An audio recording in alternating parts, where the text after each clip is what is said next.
Maurice arrives home early and finds an unexpected scene, his housekeeper Joanna encouraging his son to walk on his own. What seemed like just a domestic moment reveals a deep connection between his son and someone he barely noticed. The discovery shakes his certainties as a father, as a husband, and as a businessman. But it is through this silent shock that he begins a journey of transformation that will forever change his family's destiny. If this story interested you, don't forget to subscribe to our channel and tell us what city you're watching us from. Let's continue. I promise this will be the best story you'll ever hear. The Miami sky was beginning to paint itself orange when Maurice Alden parked his BMW in the garage of the luxurious South Beach condominium where he had lived for 5 years. A respected business consultant in Florida, he rarely arrived home before 9 in the evening. Client dinners, prolonged meetings, and constant travel had turned him into a stranger to his own family. Today, however, a last-minute cancelled meeting brought him back home at 5 in the afternoon, a time when he would normally be closing million-dollar contracts in his Southside offices. Maurice loosened his expensive tie as he crossed the well-kept garden. Something in the silence of the house felt different to him. It wasn't the usual emptiness that greeted him on late nights, when Beatrice, his wife, had already retired, tired of waiting. It was an inhabited silence, punctuated by muffled voices and soft music coming from the living room. Curious, he approached without announcing his arrival. Through the half-open door, he saw a scene that paralyzed him. Joanna, the housekeeper who had worked for them for almost a decade, was kneeling on the floor, smiling and extending her arms. In front of her, supported by small crutches, was Peter, his 4-year-old son, taking hesitant steps with a radiant smile on his face. "That's it, my little one. 3 more tiny steps, and you'll beat your record from yesterday," Joanna encouraged, with a loving voice Maurice had never noticed before. The businessman felt his heart clench. Peter had been born with a condition that affected his mobility. The doctors had been clear. The boy would need constant physical therapy and might never walk normally. Since then, Maurice had plunged even deeper into work, his way of dealing with the pain and, above all, of ensuring his son had access to the best treatments money could buy. "I did it, Aunt Jo. Look, I managed to stand by myself," Peter exclaimed, letting go of one of his crutches and maintaining his balance for a few seconds. His joy was palpable, contagious. "I knew you could do it. Shall we write it down in our achievement journal?" Joanna replied, opening a colorful notebook where they apparently recorded daily progress. Maurice felt a strange lump in his throat. He was witnessing a family ritual of which he was not a part, an intimacy between his son and the employee he barely knew beyond the formalities of employer and housekeeper. "Daddy!" Peter's voice startled him out of his stupor. The boy almost lost his balance in his haste to show off his new skill. "Look what I can do now." Joanna sprang to her feet, embarrassed by her employer's unexpected arrival. "Mr. Alden, we weren't expecting you so soon." She adjusted her apron nervously. "I was just finishing up here to prepare dinner." But Maurice barely heard her. He was absorbed by the transformation on his son's face. It wasn't just joy, it was pride, determination, something he didn't see in the medical appointments he occasionally attended. "What exactly is going on here?" he asked, entering the room. His tone was not one of reprimand, but of genuine surprise. Peter looked at Joanna, as if seeking permission to reveal a secret. "Aunt Jo is teaching me to be strong, Daddy, just like her brother got. Look, I can already stand for 5 minutes without crutches." Joanna blushed but maintained her composure. "My younger brother had polio, sir. I grew up watching my mother do exercises with him at home because we didn't have money for regular physical therapy back in Orlando. So over time, I learned some basic techniques." Maurice placed his briefcase on the sofa and sat down, trying to process the information. "And how long have you been doing this?" "About 6 months," Joanna replied hesitantly. "I started by showing him some simple exercises during my lunch break. Then Peter asked for more, so sometimes I stayed a little after work. Without charging overtime," Maurice completed, suddenly understanding. "It's not work for me, sir," she replied with simplicity. His smile is payment enough. That sentence hit Maurice like a revelation. When was the last time he had done something for his son without thinking about compensation or results? When was the last time he simply appreciated Peter's smile? Daddy, you're not going to be mad at Aunt Jo, are you? She helps me be brave, the boy pleaded, momentarily abandoning his exercises to approach his father. Maurice crouched down to his son's level and noticed something different in the boy's eyes. There was none of the fear or shyness from before. There was confidence. No, son, I'm not going to be mad at anyone. I'm just surprised. In that moment, Maurice realized how disconnected he was from the daily life of his own home. The walls that surrounded him were merely the backdrop for a play in which he did not participate. He only financed it. The relationship between his son and Joanna was not just that of child and caregiver. There was a genuine exchange there that he, with all his money and power, had failed to establish. Peter, how about you go rest a little before dinner? I want to talk to Joanna, he said, trying to keep his voice neutral so as not to alarm his son. But what about our final exercise? Aunt Jo always tells a story when we finish, the boy protested. I'll tell you 2 bedtime stories to make up for it, I promise, Joanna intervened softly. Go on, champ. We'll continue tomorrow. Reluctantly, Peter agreed. With a dexterity Maurice had never noticed, the boy handled his crutches and headed for the hallway. Before leaving, he turned around. Don't forget tomorrow is time to time my standing, Aunt Jo. When they were alone, an uncomfortable silence hung in the room. Maurice observed Joanna with new eyes. Behind the work uniform, he now saw a woman of about 35 with calloused hands but gentle gestures and an intelligence in her eyes he had never noticed. Why did you never tell me about this? He finally asked. Mrs. Beatrice knew, sir. I thought she would have mentioned it to you. The revelation was like a second blow. His wife knew. Of course she knew. After all, someone in that house needed to be present. When did this start? And why? Joanna sighed, gathering her courage. It started when I found Peter crying on the porch after coming back from physical therapy. He said the doctor told him he wasn't improving enough. She paused. The boy asked me if that meant he would never be able to play ball. It broke my heart. Maurice felt a knot in his throat. He hadn't even known about that specific appointment. I showed him a video of my brother playing sitting volleyball in the Paralympics in Los Angeles. I explained that he didn't need to be like other boys to be special. And then I started showing him some exercises we used to do at home, adapted for his condition. And how did I not notice any change? Maurice asked, more to himself than to her. With all due respect, sir, you weren't here to see it, Joanna replied, with no accusation in her voice, merely stating a fact. That simple, direct sentence hit Maurice like a precise arrow. For years he had hidden behind the justification of hard work, all for the good of the family, all to secure Peter's future. But in the process he had lost the present, the small moments, the daily victories that now he realized were what truly mattered. Would you like to see our achievement journal? Joanna offered, pointing to the small, colorful notebook on the coffee table. Peter draws a star for each new accomplishment. With hesitant hands, Maurice took the notebook. The first pages contained childlike drawings of a boy on crutches, increasingly upright, with simple sentences written in Joanna's careful handwriting. Today he stood by himself for 10 seconds.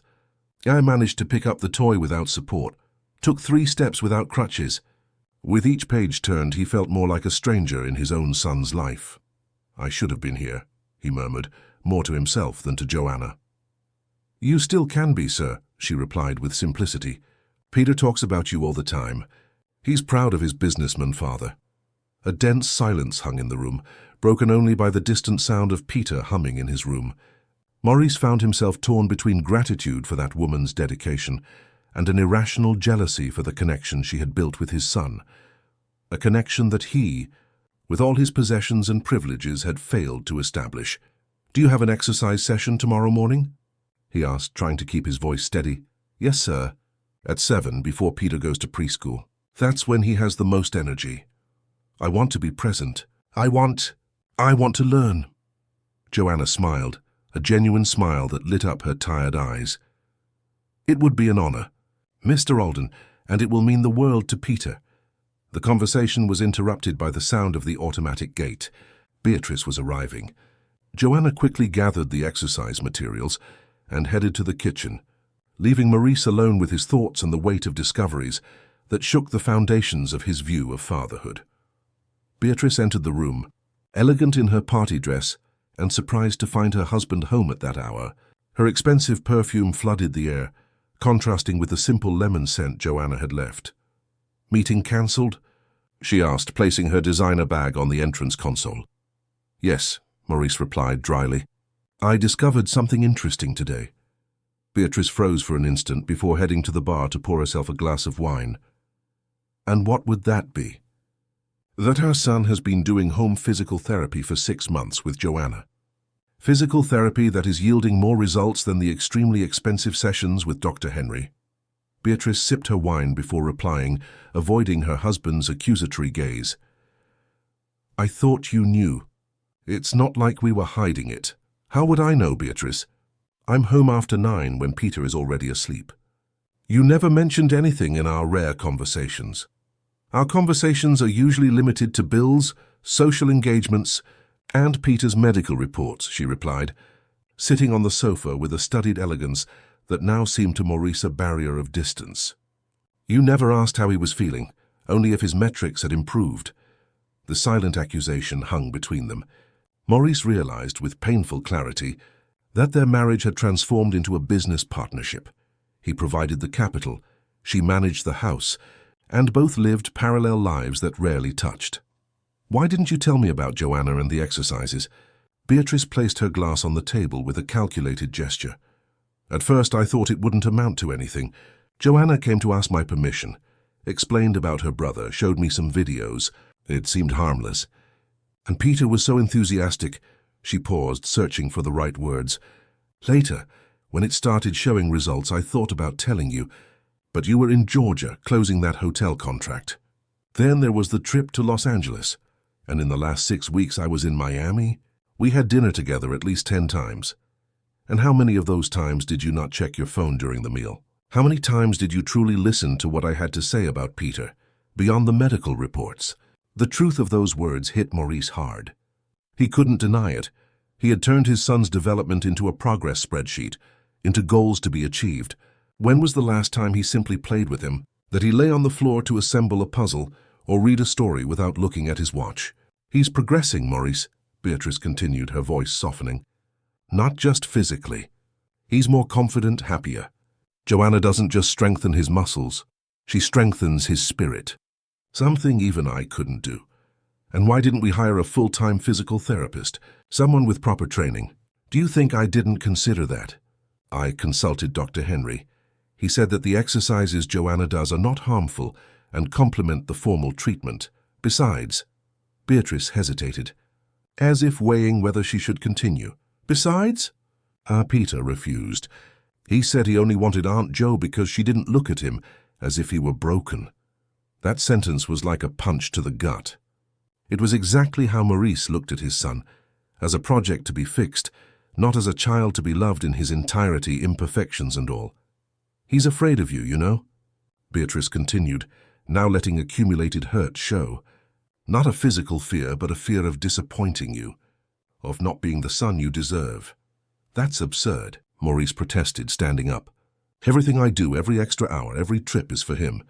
"But not with him," Beatrice retorted, also standing up. "For months I've been begging you to spend more time at home, to reduce your workload, to be present, not just financially. And how do we pay for the treatments, the specialist consultations, the adapted school? We already have enough money, Maurice. What we don't have is time. Peter is growing up, forming his personality, his values. 10 years from now, what memories will he have of you? The absent father who paid the bills, or the present father who taught him to face obstacles?" Beatrice's words echoed in the room, accompanied by the distant sound of Peter calling for Joanna to help him change. The contrast was painful. While they argued, the housekeeper continued to assume a role that should have been theirs. "I'm going to change," Maurice finally said, his voice lower and more controlled. "Tomorrow I'll start reorganizing my schedule." Beatrice smiled, but it was a tired smile, from someone who had heard similar promises before. "I hope so. Because if it continues like this, soon Joanna will be the only family Peter truly knows." The conversation was interrupted by Peter himself, who entered the room dragging his crutches with surprising skill. "Mommy, Daddy saw what I can do now. Aunt Jo said tomorrow I'm going to time a whole minute." The boy's enthusiasm was contagious. Beatrice bent down to hug him, while casting Maurice a look that clearly said, "See what you're missing? And Daddy's going to watch our practice tomorrow." Peter continued, radiant. Beatrice raised her eyebrows, genuinely surprised. "Really? What wonderful news." "I'm cancelling my morning meetings," Maurice confirmed, approaching to stroke his son's hair. The physical contact, which once seemed so natural, was now fraught with hesitation. "I want to see that stopwatch hit a full minute." Dinner proceeded in a different atmosphere than usual. Maurice made a conscious effort to keep his phone away and listened to Peter's animated stories about school and his exercises with Joanna. The housekeeper served the meal in respectful silence, but Maurice noticed the complicit glances exchanged between her and his son, a private language he was unfamiliar with. Later, when Peter was already in bed, Maurice saw through the half-open bedroom door Joanna sitting on the edge, reading a story. Her voice changed to interpret each character, drawing laughter from the boy. The scene was so intimate, so naturally familiar, that he felt a pang of envy. "He'll sleep well," Beatrice said, observing the same scene beside him. "He always sleeps after her stories." "How did we let this happen, Bea?" Maurice asked, using his wife's intimate nickname for the first time in months. "How did we become strangers to our own son?" Morning arrived with a different luminosity for Maurice. For the first time in years, he wasn't woken by the insistent alarm on his phone, but by sunbeams filtering through the curtain gaps. Beatrice had already risen, and the aroma of fresh coffee filled the room. He checked the clock, 6:30. There was enough time to prepare for Peter's exercise session.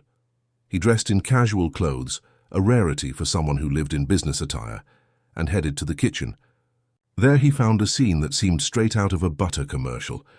Beatrice was preparing breakfast, while Peter, already seated at the table, coloring a drawing, chatted animatedly with Joanna, who was arranging fruits on a colorful plate. "Good morning," Maurice said, feeling almost like an intruder in that domestic routine so well established without him. Peter looked up from his drawing, surprised and radiant. "Daddy, you really woke up early?" "I thought it was just a promise." The innocent sentence carried the weight of countless broken promises from the past. Maurice swallowed hard.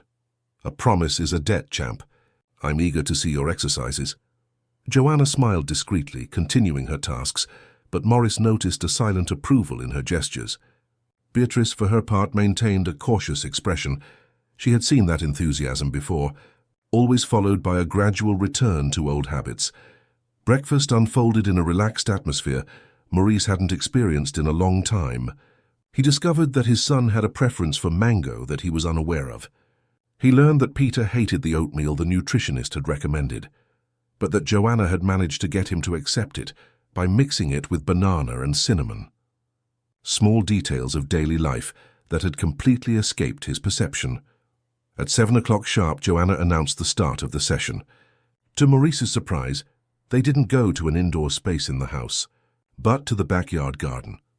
Vitamin D from the sun helps with calcium absorption and strengthens bones, she explained as she spread a colorful mat over the well-kept lawn. Besides, connecting with nature does wonders for one's mood. Peter already positioned himself on the mat with a familiarity that showed the established routine. Maurice sat in a nearby chair, observing attentively. "First we warm up, don't we, little one?" Joanna said, kneeling beside Peter. "Yes, like Olympic athletes," the boy replied, enthusiastic. What followed was a sequence of simple exercises, but clearly adapted to Peter's specific needs. Gentle stretches, circular movements, small balance challenges. Joanna conducted everything with a perfect blend of professionalism and affection. Her voice alternated between encouragement and technical instruction, always attentive to Peter's expressions to identify any discomfort. "Now comes the hardest part," she announced after 20 minutes of preparation. "Today we're going to try to beat our record, remember?" Peter nodded, his little face taking on an expression of determination Maurice had never seen before. A whole minute without crutches. "I can do it, Aunt Jo." Maurice watched, fascinated, as Joanna positioned the boy in the center of the mat, helped him release his crutches and, with fluid movements, stepped back a few paces. "Remember what we talked about," she instructed. "Breathe deeply. Focus on a fixed point in front of you. Feel your feet firm on the ground." Peter obeyed, his small body trembling slightly with the effort. I'm starting the stopwatch. Now. The seconds that followed were a revelation for Maurice. He saw his son fight against physical limitations with a courage he never imagined existed in that frail little body. The first 20 seconds were almost easy. Then came the tremors, the sweat on the child's forehead, the accelerated breathing. At 40 seconds, Maurice realized he was holding his own breath. "You can do it, my little warrior," Joanna encouraged. 15 more seconds. Peter swayed dangerously, and Maurice made a move to get up and support him, but a quick glance from Joanna stopped him. That was part of the process. The child needed to feel the limit, to learn to overcome it alone. 5, 4, 3, 2, 1. "You did it." The stopwatch marked exactly 60 seconds when Joanna finally approached to support Peter, who displayed an exhausted but triumphant smile. "I did it, Aunt Jo." "I did it!" He celebrated, hugging Joanna's legs. "You are incredible, my champ," she replied with genuine pride. It was then that Peter looked at his father, his eyes seeking approval. Maurice felt a lump in his throat. He stood up, approached with hesitant steps, and on an impulse bent down to hug his son. "I'm so proud of you, Peter," he said, his voice choked with emotion. So proud." The boy's hug was tight, desperate, as if he had waited for that moment his entire short existence. Over his son's shoulder, Maurice met Joanna's gaze. There was no judgment, only a silent and profound understanding. After the exercises, while Joanna helped Peter prepare for school, Maurice remained seated in the garden, absorbing everything he had witnessed. His son's determination, Joanna's dedication, his own glaring absence in this vital process. An idea began to form in his mind, gaining strength with each passing minute. When Peter had already left for school, accompanied by Beatrice, Maurice asked Joanna to sit with him on the porch for a talk. "What I witnessed today was extraordinary," he began without mincing words. "You have a gift, Joanna, a practical knowledge that none of the extremely expensive physical therapists we hired demonstrated." Joanna lowered her eyes, uncomfortable with the compliment. "It's just love, sir. Love and a little experience with my brother." "And what about that brother? You mentioned he had polio. How is he now?" A proud smile lit up Joanna's face. "He's doing well. He plays adaptive volleyball in Orlando, works at a pharmacy. He can get around with just a light cane." "And who took care of him throughout the recovery process?" "At first, my mother. Then when she needed to intensify her work as a cleaner to support the household, I took over many of the exercises. I attended medical appointments, wrote everything down, researched in public library books." She paused, recalling. "I always had an aptitude for understanding the human body, joints, muscles." Maurice nodded, thoughtful. That woman who cleaned his house, who cooked his meals, whom he had barely noticed for years, possessed a talent and wisdom that no money could buy. "I have a proposal for you, Joanna," he finally said. "I want to formalize what is already happening informally. I want to promote you to Peter's therapeutic companion." Joanna's eyes widened, surprised. "But sir, I don't have official training. I don't have a degree." "That can be resolved," he interrupted. "I am willing to fund a technical course in physical therapy for you.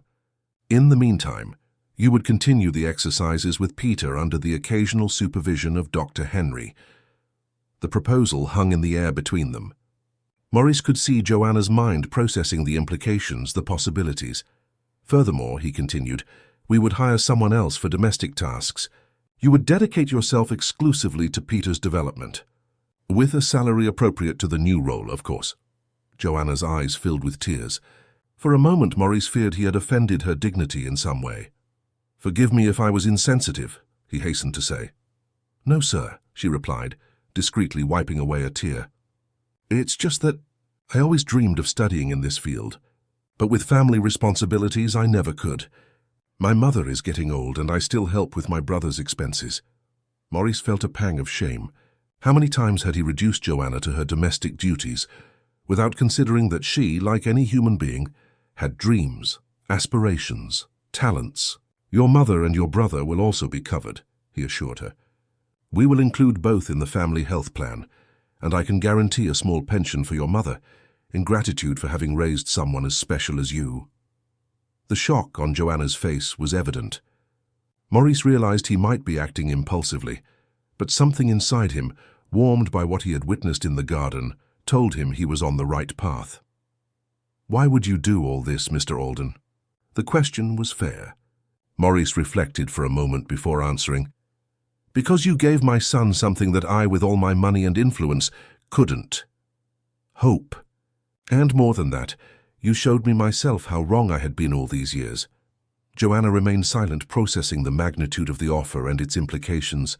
Maurice respected the moment, observing the garden where hours earlier he had witnessed an everyday miracle.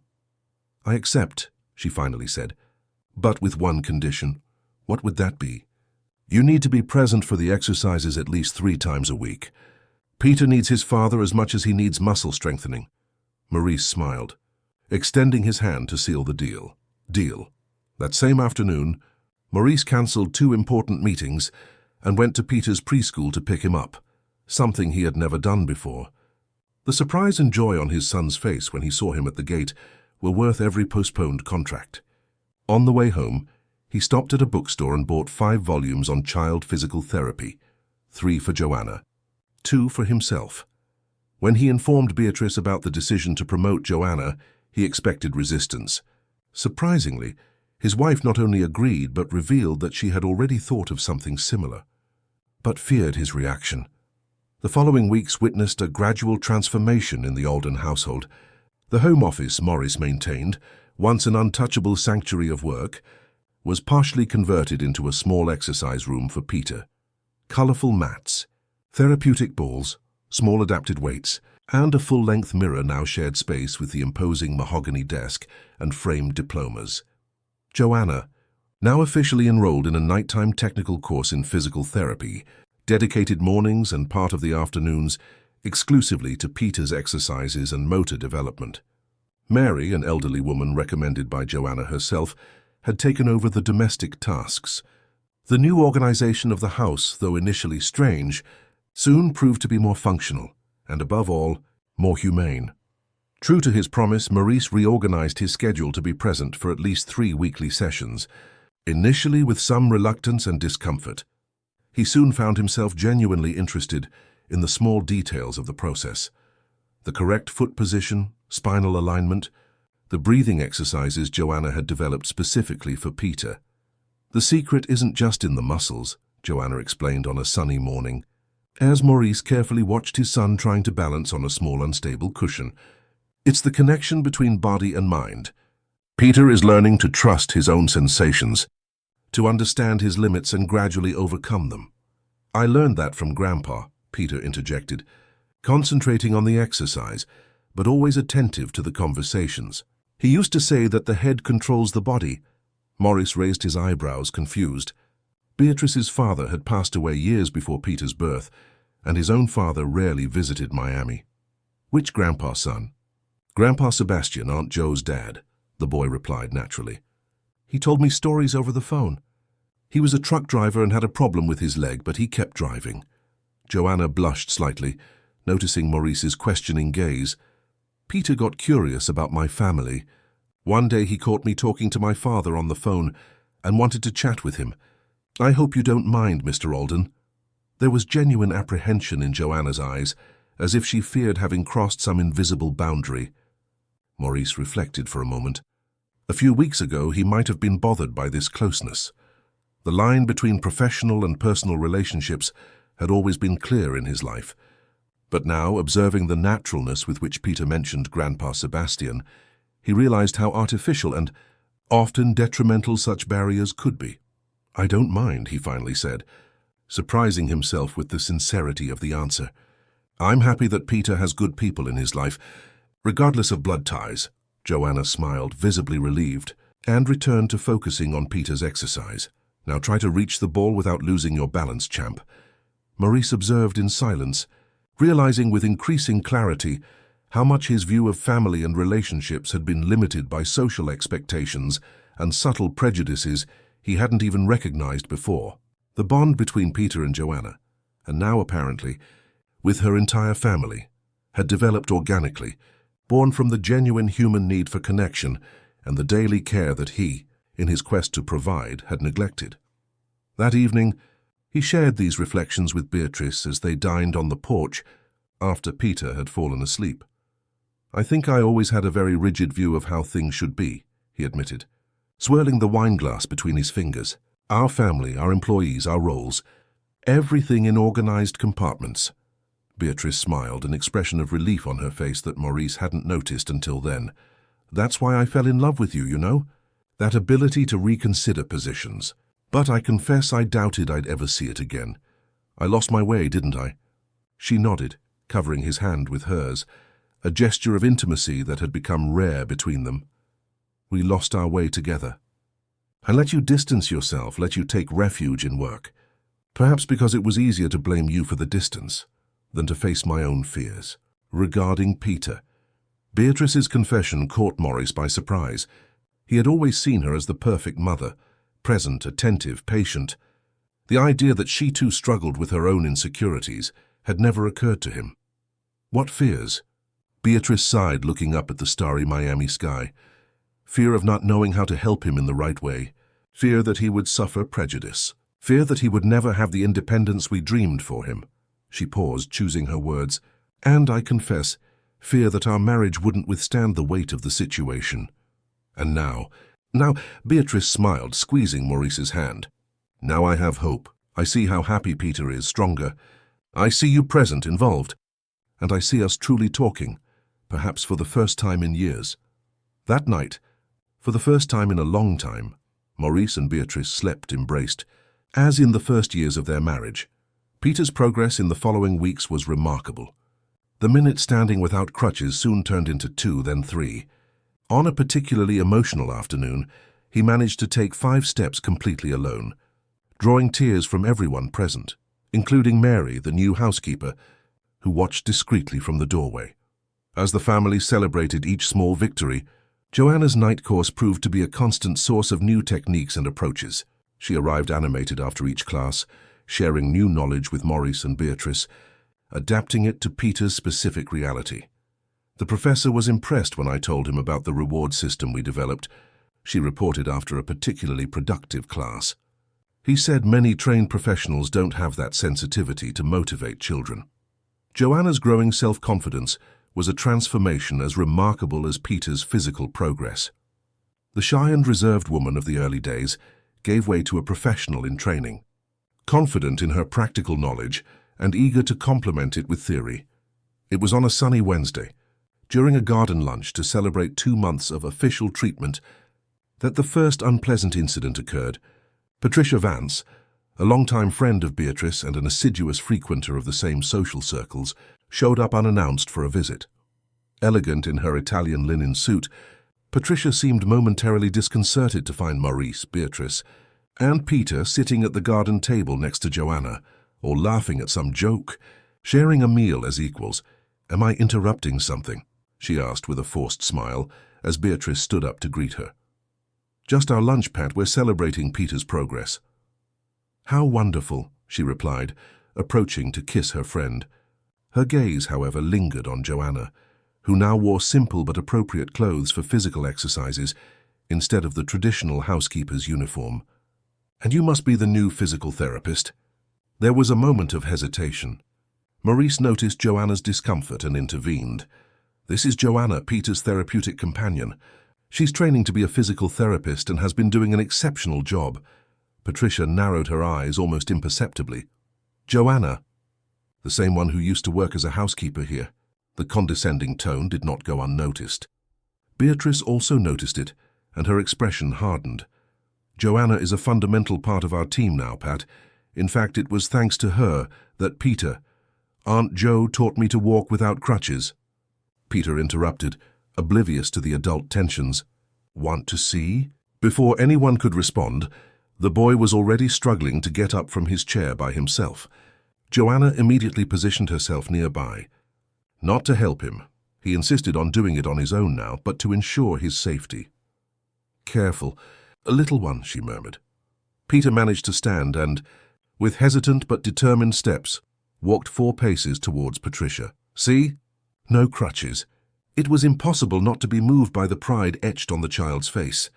Even Patricia seemed momentarily touched, but soon her gaze returned to Joanna, who was watching Peter with evident pride.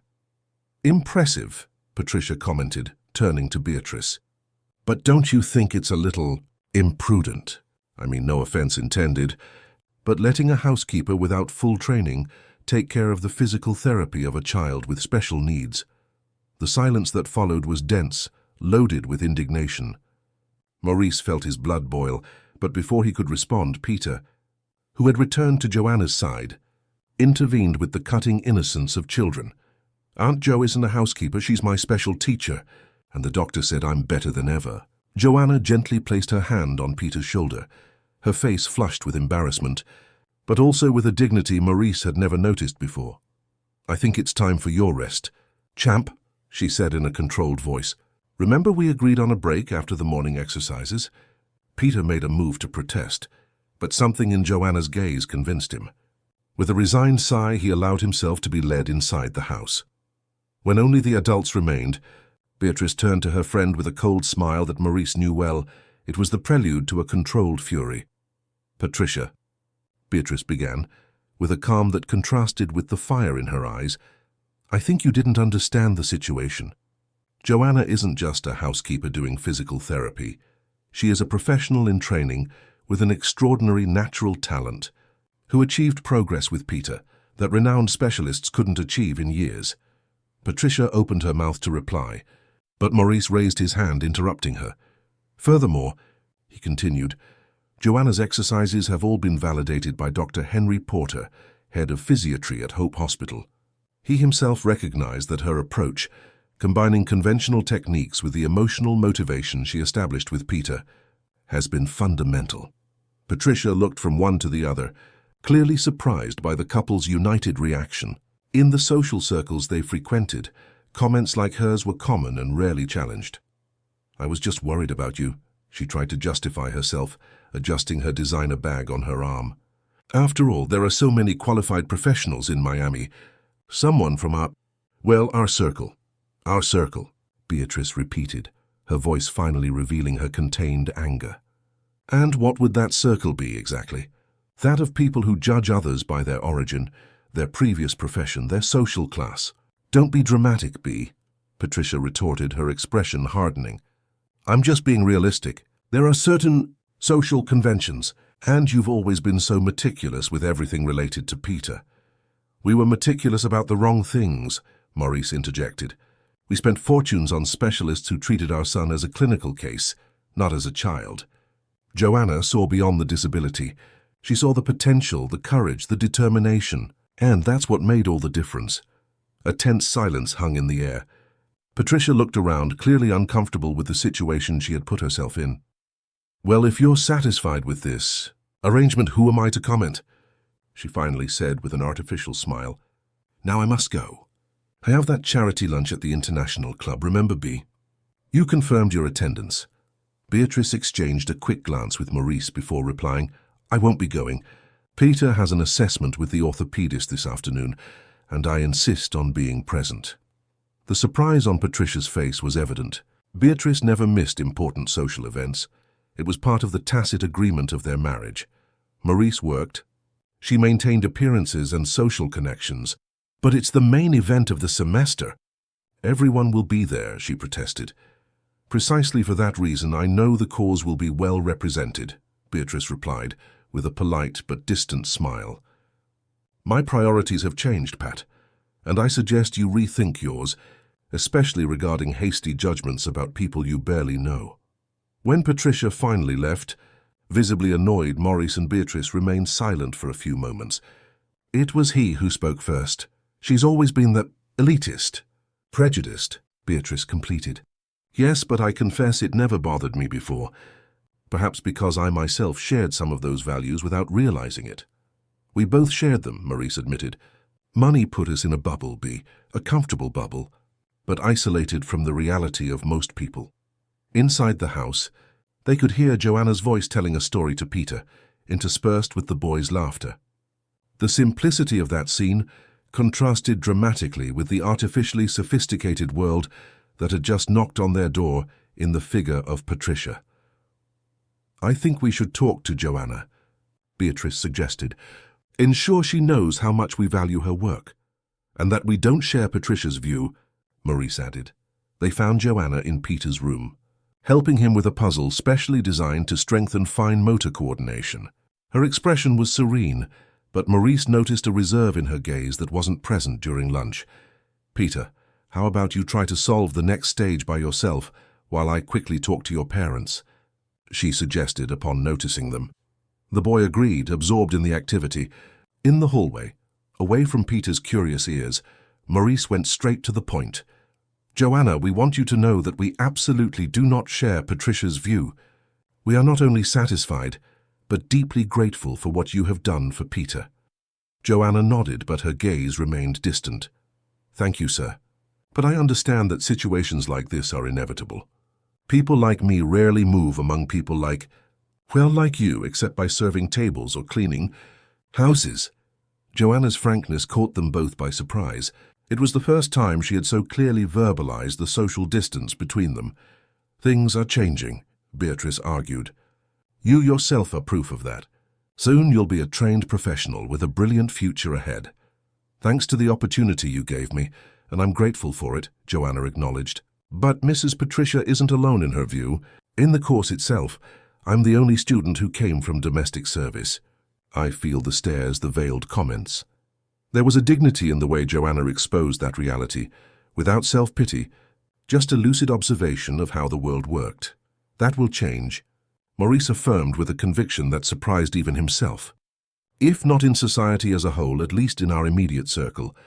From today on, anyone who demonstrates that kind of prejudice will not be welcome in our home." Joanna seemed momentarily disconcerted by the firmness of the declaration. Beatrice placed her hand on the young woman's arm in a gesture of solidarity. "We want you to feel respected and valued here, Joanna. Not just for what you do for Peter, but for who you are." The moment of shared vulnerability was interrupted by Maurice's phone. He made a move to ignore the call, but upon checking the number, he frowned. "I need to answer that. It's Edward Milton." Beatrice arched her eyebrows, surprised. "The owner of the rival construction company?" Maurice nodded, stepping away to answer. The conversation was brief, but when he returned, his expression was serious. "What did he want?" Beatrice asked.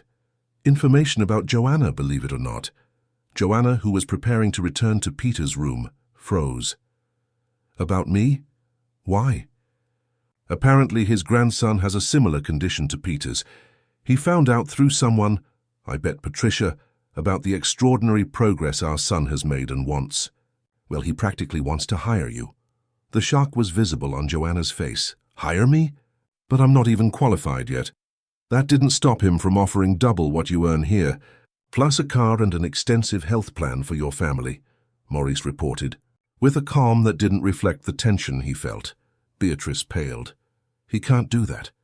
"He's your direct competitor, Maurice. He's clearly trying to hit me where he knows I genuinely care now," Maurice completed. "It's no secret to anyone that my relationship with Peter has changed. People comment when they see me leaving the office early, cancelling meetings to be at his appointments." Joanna seemed genuinely disturbed. "Sir, I would never. I didn't even consider." "I'm not accusing you of anything, Joanna," Maurice reassured her. "In fact, I'm flattered that Edward Milton considers your work so valuable as to make such a proposal. It says a lot about how extraordinary what you do is." That was true, but not the whole truth. Maurice felt a complex mix of emotions: pride at the recognition of Joanna's talent, anger at his rival's blatant attempt to destabilize his family, and yes, a genuine fear of losing someone who had become fundamental to his son's development. "What did you say to him?" Beatrice asked, worried.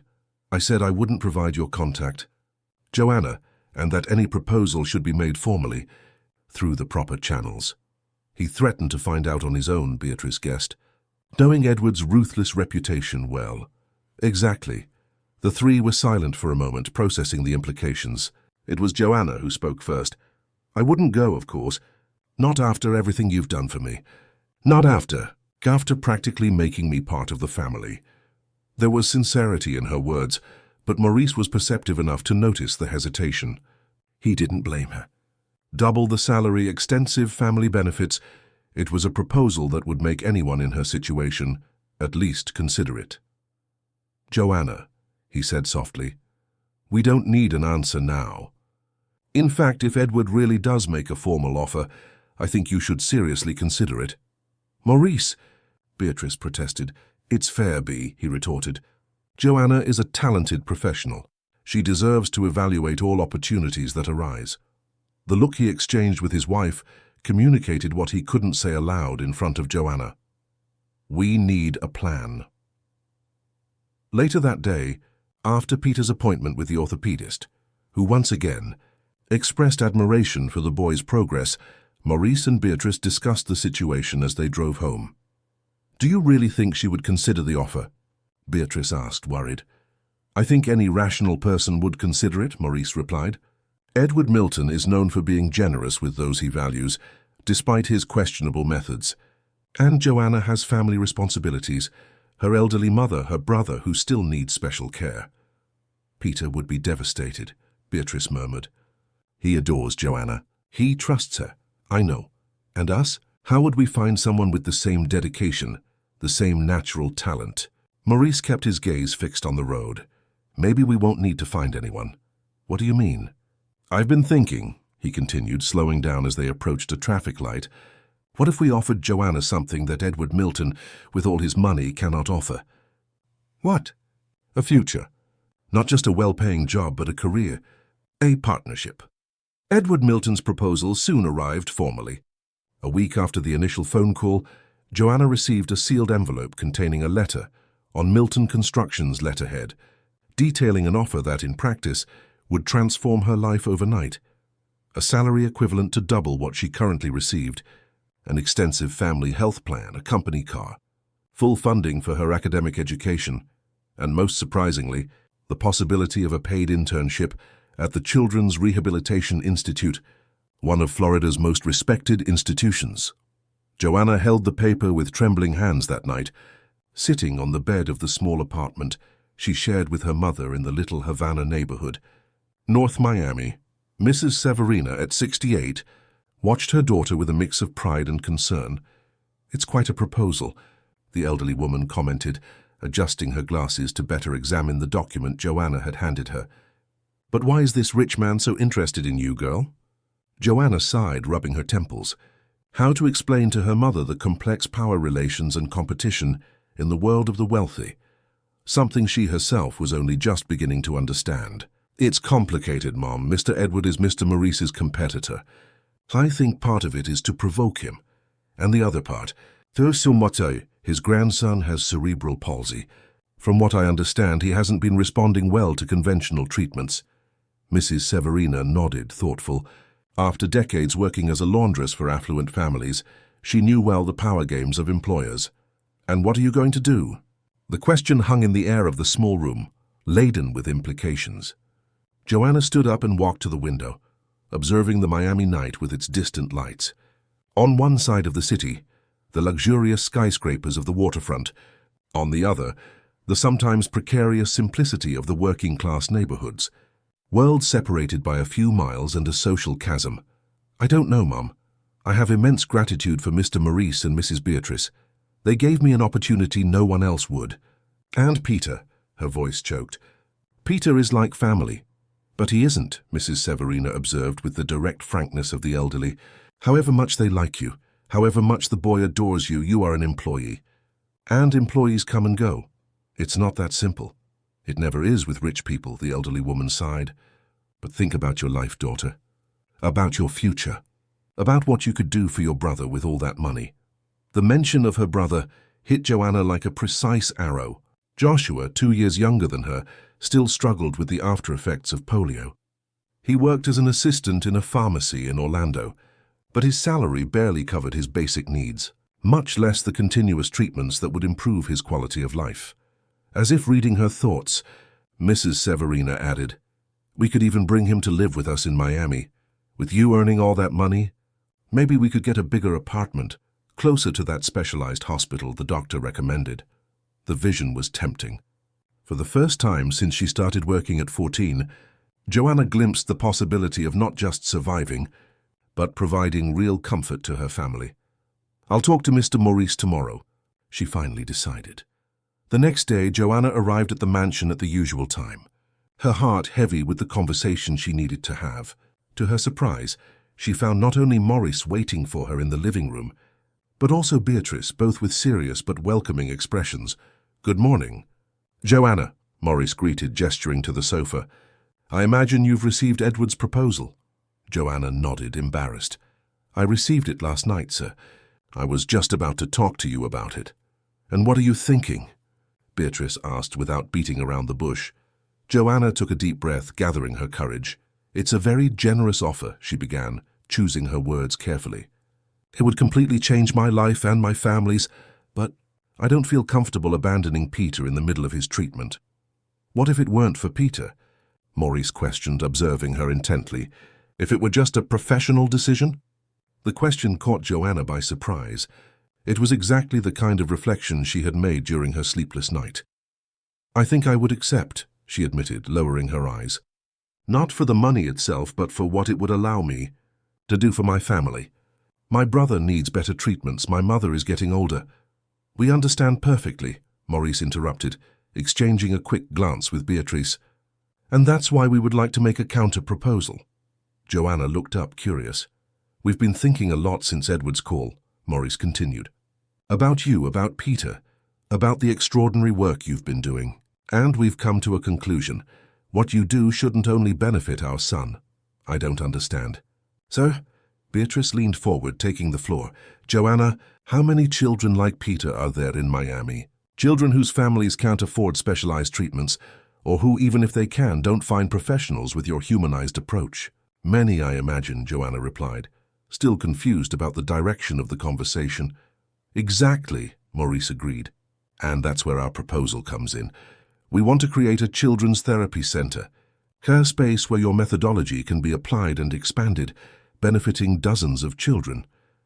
Joanna's eyes widened, slowly assimilating what she was hearing. "A center? Directed by me?"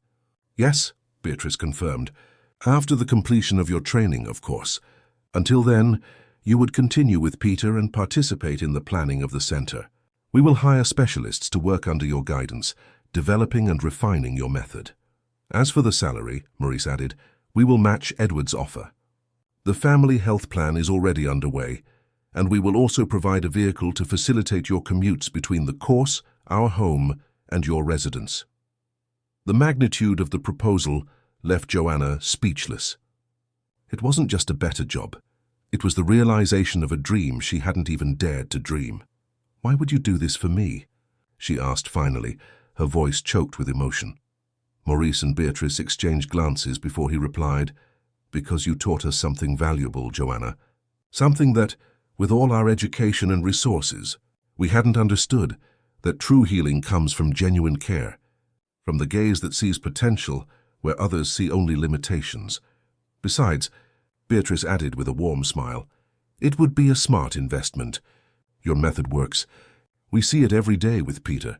Imagine the impact it could have on a larger scale." The proposal was seductive not only for its material advantages, but mainly for the possibility of transforming what began as a spontaneous gesture of solidarity into a structured career. Still, a doubt persisted. "And what about Mr. Edward's grandson?" "He really needs help." "He will have it," Maurice assured her. "Our center will serve any child who needs it, regardless of who their parents or grandparents are. Business is business, but when it comes to children, there are no rivalries." The nobility of that stance touched Joanna deeply.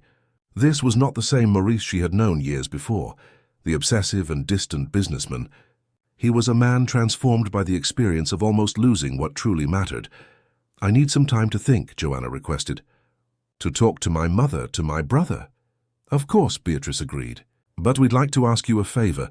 Before making any decision, talk to Peter. He deserves to know what's happening." That request, seemingly simple, revealed the profound change in the dynamics of that family. The boy who was once kept on the sidelines of important decisions was now recognized as a fundamental part of the process. The conversation with Peter took place that same afternoon, in the garden where they did their daily exercises.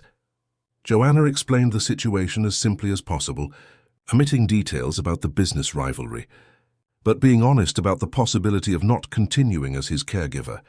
The boy's reaction was devastating in its simplicity. "Are you going to abandon me like Dr. Philip?" he asked, referring to the previous physical therapist who had abruptly left the case to work abroad. "No, my little one," Joanna hastened to clarify. "Whatever my decision, I will never abandon you. Promise?" "I promise." Peter's eyes, so much like Maurice's, fixed on hers with surprising intensity for a child his age. "Daddy and Mommy are different now," he commented. "Daddy plays with me. Mommy doesn't cry anymore when she thinks I'm asleep. Hers because of you, Aunt Jo." The observation, so sharp in its childlike simplicity, hit Joanna hard. She had in fact witnessed the gradual transformation of that family, from a fragmented structure, where each member orbited in their own sphere of silent suffering, to a cohesive core, united by the common purpose of supporting Peter's development. "They learn to see you, dear, the incredible boy you are, not just your condition." "But it was your eyes that taught them to see," Peter replied with wisdom beyond his years. "If you leave, they might forget how to do it." That night after dinner, Joanna asked to leave early. She needed to think, walk, clear her mind. Walking through the streets of the elegant neighborhood, she felt the weight of the decision she needed to make. On one side, Edward Milton's tempting proposal, with immediate and substantial benefits for her family. On the other, Maurice and Beatrice's visionary project, offering not only equivalent financial compensation, but the chance to build something significant, to transform her personal experience into a legacy. Her cell phone vibrated in her pocket. It was a message from Joshua, her brother. "Whatever your choice, I'll be with you, sis. You've already done more for me than anyone in the world." The simple words brought tears to her eyes. Behind all the practical calculations, all the professional considerations, there was the human bond with her blood family, and with that family fate had placed in her path. The next morning, Joanna arrived at the Alden mansion with her decision made. She found the family gathered in the garden, Peter trying to take his steps without crutches under Maurice's watchful eye, while Beatrice recorded the moment on video. "Good morning," Joanna greeted, approaching with deliberately slow steps so as not to interrupt Peter's exercise. "Aunt Jo?"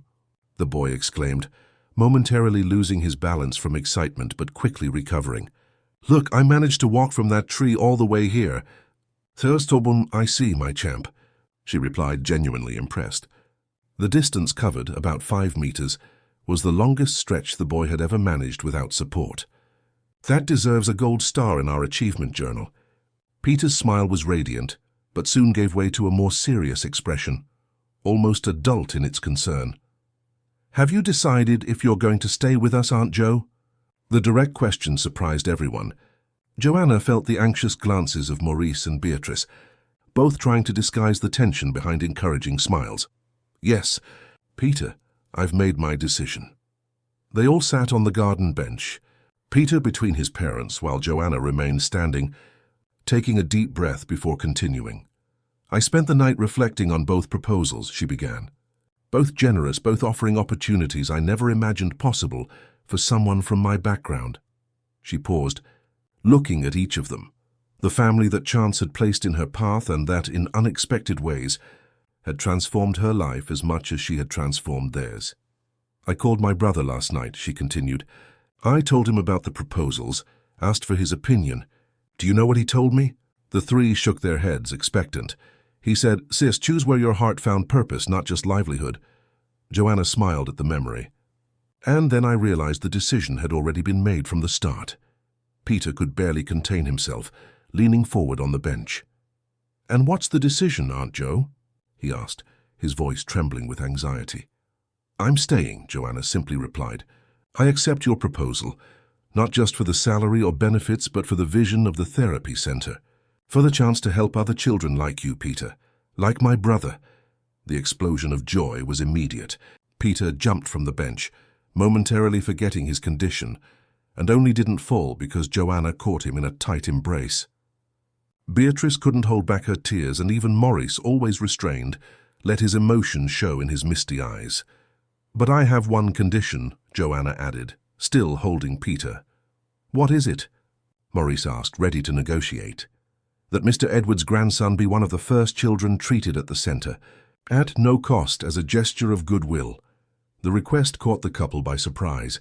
It was an approach they would never have considered, using generosity as a response to a rival's provocation. "Are you sure?" Maurice questioned. "Edward deliberately tried to take you from us, to destabilize Peter's treatment." "Precisely because of that," Joanna argued. "He acted out of love for his grandson, just as you would do anything for Peter. In the end, we are all just people trying to protect those we love." The simple wisdom of that woman, who until a few months ago cleaned their bathrooms and washed their clothes, hit Maurice hard. It was a kind of understanding that neither his Harvard MBA nor his years of leading a multi-million-dollar company had taught him. True empathy, the ability to see beyond appearances and superficial rivalries. "You are absolutely right," he agreed, extending his hand to seal the deal. "Edward's grandson will be our patient of honor." The following months were filled with intense planning and work, while continuing daily exercises with Peter, who progressed at an impressive pace. Joanna actively participated in the conception of the therapy center. Maurice hired architects specialized in inclusive spaces, and Beatrice, rediscovering her psychology, background which she had abandoned upon marriage, took on the coordination of the psychosocial aspect of the project. The School of Physical Therapy, upon learning of the endeavor, offered Joanna the opportunity for an accelerated program, validating her extensive practical experience as academic credits. With Maurice's financial support, which he insisted on calling an investment and not a favor, she plunged into her studies with the same dedication she applied to Peter's exercises. In parallel, the relationship between Maurice and Beatrice flourished again. The crisis that had almost separated them transformed into the catalyst for a deep reconnection. Together on the Therapy Center project, they rediscovered not only their love for each other, but also personal purposes that had been stifled by routine and social expectations. On a particularly significant afternoon, as they reviewed the blueprints for the future center, Beatrice made a confession. "I was going to file for divorce, you know," she said without looking up from the papers. "I had even consulted a lawyer 2 months before you discovered Joanna's exercises with Peter." Maurice felt a chill down his spine. He had suspected his wife's dissatisfaction, but never imagined he had been so close to losing her. "What made you change your mind?" "I saw you change," she simply replied. "Not overnight, nor with grand declarations, but in the small gestures. In the way you started looking at Peter, not with pity or frustration, but with true love and acceptance." Beatrice's words echoed Peter's from months earlier. It was her eyes that taught you to see. Joanna had, in fact, been the catalyst for a transformation that transcended the physical, reaching the soul of that family. On a September morning, almost a year after the fateful day, Maurice had arrived home early and discovered the secret exercises. Peter's preschool graduation ceremony took place. The event, which would be routine for many families, held special significance for the Aldens. The teacher had prepared a small presentation where each child would demonstrate a special skill. When it was Peter's turn, everyone's heart quickened. The boy, who previously could barely stand without support, walked alone to the center of the stage. "My name is Peter Alden," he announced into the microphone, his voice clear and confident. "And my special skill is running." A murmur of surprise went through the audience. Maurice and Beatrice exchanged panicked glances. Running? They didn't even know Peter was trying to run during his exercises. Before they could protest, the boy was already in motion. It wasn't exactly a run in the traditional sense. It was more an accelerated walk, with small jumps between steps. But for anyone who knew his journey, it was nothing short of a miracle. From one side of the small stage to the other, Peter completed his run without falling, drawing emotional applause from everyone present. At the end, breathless but radiant, he made a declaration that left few dry eyes in the audience. "I dedicate my run to my dad, who learned to play with me, to my mum, who stopped crying in secret, and to Aunt Joanna, the best teacher in the world, who taught me that being different doesn't mean being less." In that moment, amidst an audience of moved parents and teachers, Maurice made a decision. He went up to the stage, hugged his son, and taking the microphone made an unexpected announcement. "I'd like to take this opportunity to share some news. In partnership with my wife Beatrice and with Joanna Saunders, we are creating the New Steps Child Development Center, dedicated to children with motor challenges like Peter, a space where every child will be seen, not for their limitations, but for their potential. He paused, searching for Joanna with his gaze among the audience. And I want to publicly declare that Joanna Saunders, the extraordinary woman who transformed my son's life and ours, is not and never was just a housekeeper in our home. She is family, and she will be the therapeutic director of the center once she completes her physical therapy training. The announcement, made spontaneously and from the heart, publicly sealed a transformation that was already consolidated in their private lives. The boundary between employers and employee, between us and them, had been dissolved by the transformative power of genuine care. 2 years later, the New Steps Child Development Center was inaugurated on a spacious plot in South Miami. Colorful, accessible, and equipped with cutting-edge technology, but primarily imbued with the humanized philosophy Joanna had developed, to treat each child as a complete being, not as a set of symptoms to be corrected.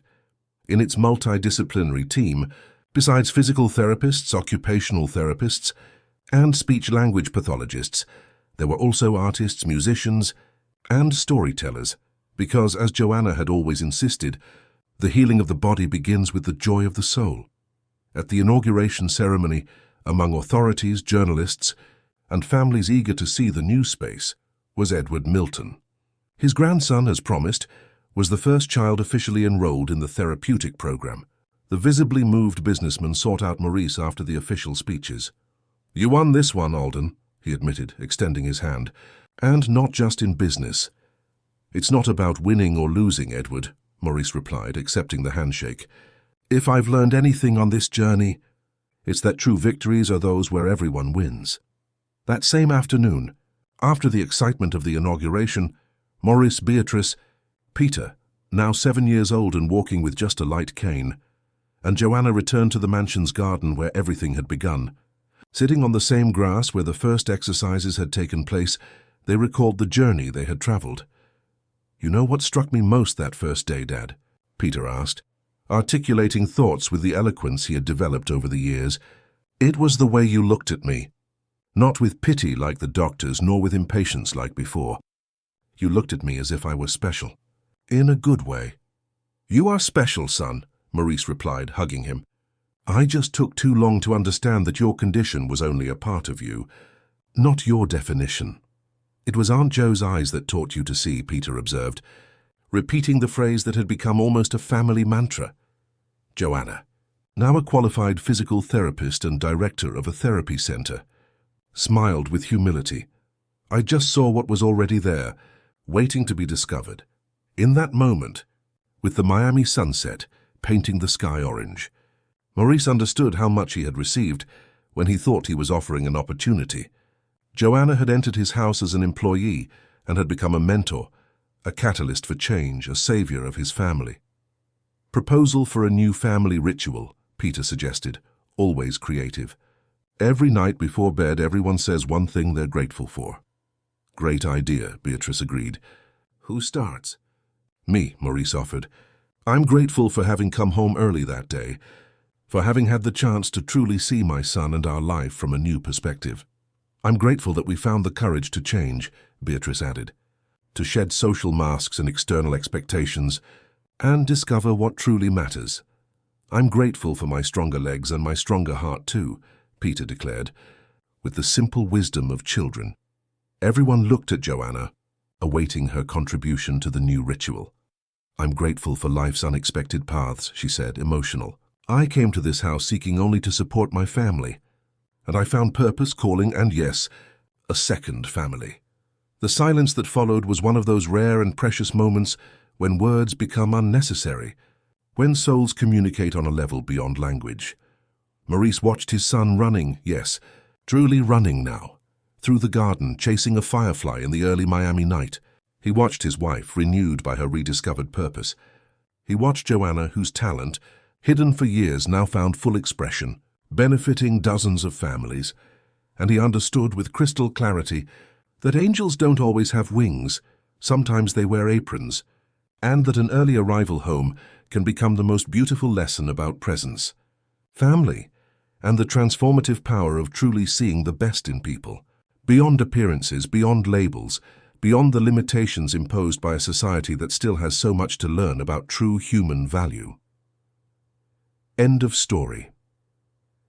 Dear listeners, we hope that the story of Maurice, Peter, and Joanna has touched your hearts. To continue this emotional journey, we have prepared a special playlist with equally captivating stories. Find it by clicking the button to your left. If you enjoyed this story, don't forget to subscribe to our channel and like the video. Every day we bring unique stories that explore the complexity of life. What was the most moving moment for you? Maurice's initial discovery, Joanna's decision, or perhaps Peter's run at graduation? Share with us in the comments. We look forward to reading your impressions and suggestions for future stories.